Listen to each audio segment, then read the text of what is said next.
14 અથવા તો 15 તારીખથી અરબ સાગર સક્રિય થશે એટલે મહારાષ્ટ્ર ઉપર એક અસ્થિરતા બનશે અને આ અસ્થિરતાને કારણે 15 જૂન પછીથી ગુજરાતના અમુક વિસ્તારોની અંદર વરસાદ જોવા મળી શકે છે. જો કે હજુ લાંબા ગાળાનું અનુમાન છે એટલે 15 તારીખ આવતા આપણે વધારે અનુમાન આવશે કે કયા કયા વિસ્તારમાં કેટલી માત્રામાં વરસાદ જોવા મળશે.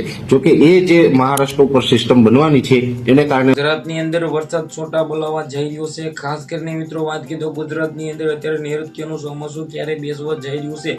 બધા ખેડૂત મિત્રો કાન ખોલીને સાંભળજો અને કાન ખોલીને મિત્રો વાત કીધો સાંભળજો, કારણ કે આ વિડીયોની અંદર તમને બધા લોકોને બધી જાણકારી બતાવવા જઈ રહ્યો છું. જે મિત્રો વાત કીધો ખેડૂત મિત્રો અને મિત્રો વરસાદી માહોલ શું ગુજરાતની અંદર વરસાદ પડવા જઈ રહ્યો છે, પરેશ ગોસ્વામીની શું સૌથી મોટી આગાહી આપવામાં આવી છે. ખાસ કરીને તમને બધા લોકોને ખબર છે કે અત્યારે ગુજરાતની અંદર મિત્રો વાત કીધો ગરમી ખૂબ જ પડી રહી છે, એની ક્યાંક ને ક્યાંક અત્યારે વરસાદ નથી પડી રહ્યો. પરંતુ મિત્રો વાત કીધો વિડીયો તમે ક્યાંથી જોવો છો અને તમારા ગામની અંદર શું વરસાદ છે કે નહીં એ પણ કમેન્ટ કરીને ખાસ કરીને જણાવવાનું ભૂલતા નહીં, આપણા દર્શક મિત્રોને પણ ખબર પડી જાય.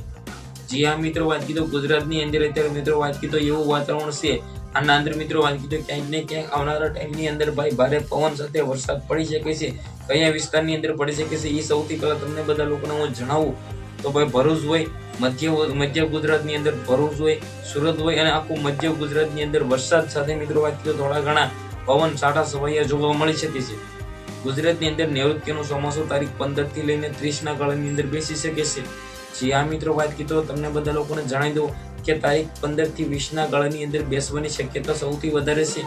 તો વિડીયોને બને એટલો શેર કરીને સબસ્ક્રાઈબ કરવાનું ભૂલવાનું નથી. ધન્યવાદ. આજના વિડીયોમાંથી આટલી જ માહિતી આપણે નવો વિડીયો મળીએ.